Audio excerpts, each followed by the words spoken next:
আসসালামু আলাইকুম বন্ধুরা। আশা করি সবাই সুস্থ আছেন। বন্ধুরা, আজকের বিশ্বচিত্র বলছে যে মধ্যপ্রাচ্য বর্তমানে চরম উত্তেজনার মুখে রয়েছে। যেখানে লেবানন থেকে হরমুজ প্রণালী পর্যন্ত প্রতিটি জায়গায় সংঘাতের ঝুঁকি বাড়ছে এবং আন্তর্জাতিক বাণিজ্যের গতি মারাত্মকভাবে ব্যাহত হওয়ার আশঙ্কা দেখা দিয়েছে। এই পরিস্থিতিতে সামরিক প্রস্তুতি তুঙ্গে থাকলেও একই সাথে কূটনৈতিক আলোচনার মাধ্যমে শান্তি ফেরানোর জন্য আন্তর্জাতিক বিশ্ব ও শান্তি ফেরানোর শক্তিগুলো সর্বাত্মক চেষ্টা চালাচ্ছে। তবে এই অস্থিরতা বিশ্ব অর্থনীতিতে জ্বালানকট চরম মূল্যস্ফীতি ঝুঁকি বজায় রাখবে, যা সরাসরি আমাদের বাংলাদেশের উপর বড় ধরনের অর্থনৈতিক চাপ সৃষ্টি করতে পারে। দেখুন, এই মুহূর্তে মধ্যপ্রাচ্যের যে পরিস্থিতি তৈরি হয়েছে তা শুধু আঞ্চলিক নয়, বরং গ্লোবাল সাপ্লাই চেইন এবং বিশ্ব অর্থনীতির একটি বড় চ্যালেঞ্জ এবং বিশ্ব অর্থনীতির জন্য একটি বড় চ্যালেঞ্জ। আমরা ৫টি অত্যন্ত গুরুত্বপূর্ণ বিষয় নিয়ে আলোচনা করব, যা আগামী দিনগুলোতে বিশ্ব কিভাবে এগোতে পারে। প্রথমেই আসি লেবানন এবং ইসরায়েলের মধ্যে তীব্র উত্তেজনা প্রসঙ্গে। লেবাননে ইসরায়েলের বিমান হামলায় আবারও ব্যাপক ক্ষয়ক্ষতি হয়েছে এবং এই পরিস্থিতিতে যুদ্ধবিরতিকে লেবাননের সাধারণ মানুষ কার্যত অর্থহীন বলে মনে করছে। এই ঘটনাগুলো স্পষ্ট করে দিচ্ছে যে কেবল সামরিক শক্তি দিয়ে এই অঞ্চলের উত্তেজনা কমানো সম্ভব নয়। কারণ সাধারণ মানুষের মনে শান্তি প্রতিষ্ঠার আকাঙ্ক্ষা অনেক বেশি, যা কোনো যুদ্ধবিরতি চুক্তির মাধ্যমে সহজে চাপা পড়ে না। অত্যন্ত গুরুত্বপূর্ণ এই বিষয়টিকে কেন্দ্র করে এই ধরনের বারবার সংঘাতের ঘটনা মধ্যপ্রাচ্যে একটি গভীর এবং কাঠামোগত অস্থিরতার বড় ইঙ্গিত দিচ্ছে। এই অস্থিরতা শুধু লেবাননের অভ্যন্তরীণ সমস্যা নয়, বরং আঞ্চলিক শক্তিগুলোর মধ্যে ক্ষমতার লড়াইয়েরই একটি বহিঃপ্রকাশ। এখন প্রশ্ন হলো, এই ধরনের সংঘাতের সরাসরি প্রভাব কোথায় পড়তে পারে? আমাদের দেশের জন্য এর সবচেয়ে বড় প্রভাব পড়বে জ্বালানি তেলের দামের উপর। আঞ্চলিক সংঘাতের কারণে আন্তর্জাতিক বাজারে জ্বালের দাম বেড়ে যেতে পারে, যা বাংলাদেশে অর্থনৈতিক চাপ সৃষ্টি করবে এবং মূল্যস্ফীতিকে আরও বাড়িয়ে দেবে। এর পাশাপাশি যদি সংঘাত আরও বাড়ে, তবে আন্তর্জাতিক মানবিক সহায়তা এবং মারাত্মকভাবে ঝুঁকিতে পড়তে পারে, যা মানবিক ঝুঁকিতে পড়তে পারে, যা মানবিক বিপর্যয়ের ঠিক এমত অবস্থায় আমরা দ্বিতীয় একটি অত্যন্ত গুরুত্বপূর্ণ বিষয়ে নজর দিতে চাই, যা হলো হরমুজ প্রণালীতে বাড়তে থাকা উত্তেজনা। হরমুজ ও হরমুজ প্রণালী বিশ্বের অন্যতম গুরুত্বপূর্ণ শিপিং রুট এবং ইরান যখন এই প্রণালী দিয়ে শিপিং করার জন্য টোল আরোপের কথা ঘোষণা করেছে, তখন আন্তর্জাতিক চাপ বহুগুণ বেড়ে গেছে। এই প্রণালীটি শুধু একটি জলপথ নয়, এটি বিশ্বের বাণিজ্যের একটি প্রাণকেন্দ্র। এর মাধ্যমে প্রতিদিন কোটি কোটি ডলারের পণ্য চলাচল করে। তাই এখানে কোনো ধরনের বাধা বা সংঘাত মানে বিশ্ব অর্থনীতিতে বড় ধরনের ধাক্কা লাগা অনিবার্যতা। এই পরিস্থিতিতে রাশিয়া এবং চীন এই বিষয়ে মধ্যস্থতা করার মাধ্যমে আন্তর্জাতিক চাপ সৃষ্টি করার চেষ্টা করছে, যা ইঙ্গিত দেয় যে আন্তর্জাতিক শক্তিগুলো এই রুটটি স্বাভাবিক রাখতে কতটা আগ্রহী। আর এই জন্যই আমাদের বাণিজ্যের জন্য হরমুজ প্রণালীটি অত্যন্ত জরুরি। এখানে কোনো বাধা বা সংঘাত হলে বাংলাদেশের আমদানি রপ্তানি এবং সামগ্রিক অর্থনীতি মারাত্মকভাবে ক্ষতিগ্রস্ত হবে।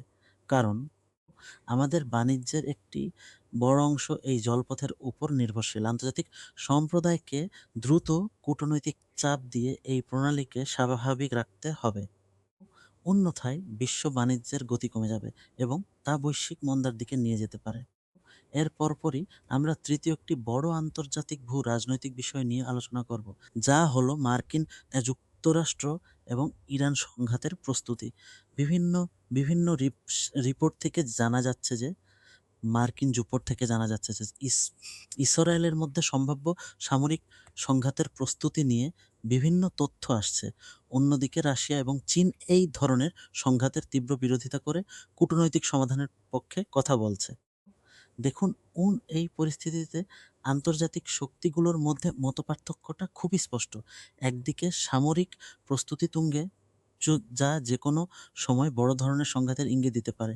অন্যদিকে কূটনৈতিক শক্তিগুলো শান্তি বজায় রাখতে সর্বাত্মক চেষ্টা করছে। এই মতপার্থক্যই মধ্যপ্রাচ্যের অস্থিতিশীলতাকে আরও জটিল করে তুলেছে।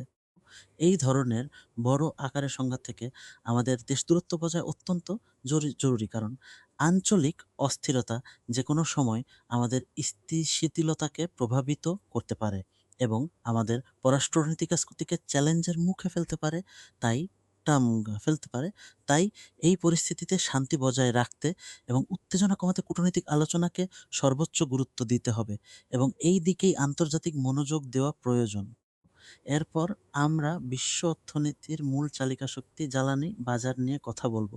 মার্কিন যুক্তরাষ্ট্রের পক্ষ থেকে রাশিয়ান তেল নিয়ে নিষেধাজ্ঞা প্রত্যাহার হয়ে যাওয়ায় বিশ্বব্যাপী জ্বালানি বাজারে ব্যাপক অস্থিরতা দেখা দিয়েছে। এই অস্থিরতা সরাসরি বিশ্ব অর্থনীতির উপর প্রভাব ফেলছে এবং এর সঙ্গে মধ্যপ্রাচ্যের সংঘাতের ঝুঁকিও যুক্ত। আপনারা নিশ্চয়ই জানেন যে জ্বালানি তেলের দামের যেকোনো বড় উত্থান বাংলাদেশে সরাসরি মূল্যস্ফীতি এবং পরিবহন খরচ বাড়িয়ে দেবে। কারণ আমাদের অর্থনীতিতে জ্বালানি একটি মৌলিক চাহিদা। তাই এই বাজারকে স্থিতিশীল রাখা আন্তর্জাতিক জন্য একটি বড় চ্যালেঞ্জ। আন্তর্জাতিক শক্তিগুলোর মধ্যে কোনো বড়বাজার এমনিতেই অস্থির থাকবে যা বিশ্বব্যাপী অর্থনৈতিক অনিশ্চয়তা বাড়িয়ে তুলবে। এই প্রেক্ষাপটে আমরা একটি গুরুত্বপূর্ণ বিষয় নিয়ে আলোচনা করব, যা হলো আঞ্চলিক শান্তি আলোচনা এবং পাকিস্তান ও মধ্যস্থতার প্রচেষ্টা। পাকিস্তান বারবার মার্কিন যুক্তরাষ্ট্র এবং ইরানকে নিয়ে শান্তি আলোচনার প্ল্যাটফর্ম তৈরি করার চেষ্টা করছে, যদিও ইরান সরাসরি মার্কিন যুক্তরাষ্ট্রের ওপর গভীর অবিশ্বাস প্রকাশ করে। তবু আঞ্চলিক শান্তি প্রতিষ্ঠার জন্য এই ধরনের কূটনৈতিক উদ্যোগ খুবই জরুরি।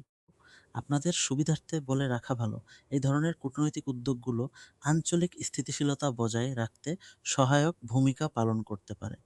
যদি কোনো মধ্যস্থতা সফল হয়, তবে মধ্যপ্রাচ্যের উত্তেজনা কিছুটা কমতে পারে, যা ইতিবাচক। সব মিলিয়ে এই ৫টি ঘটনা একসাথে মিলে একটি বিশাল রাজনৈতিক চিত্র তৈরি করেছে। একদিকে সংঘাতের ঝুঁকি, অন্যদিকে বাণিজ্যের উপর চাপ, আর তৃতীয়ত জ্বালানি বাজারের অনিশ্চয়তা। সামরিক বিশেষজ্ঞরা এই বিষয়টিকে কেন্দ্র করে বারবার এটাই বলছেন যে এই মুহূর্তে সামরিক হস্তক্ষেপের চেয়ে কূটনৈতিক সমাধান একমাত্র পথ। আন্তর্জাতিক শক্তিগুলোর মধ্যে মতপার্থক্য থাকলেও বিশ্ব বাণিজ্যের স্বার্থে একটি সাধারণ মঞ্চে আলোচনা হওয়া অপরিহার্য। দেখার বিষয় হলো আন্তর্জাতিক সম্প্রদায়কে এখন দ্রুত পদক্ষেপ নিতে হবে। হরমুজ প্রণালীকে স্বাভাবিক রাখা, জ্বালানি বাজারের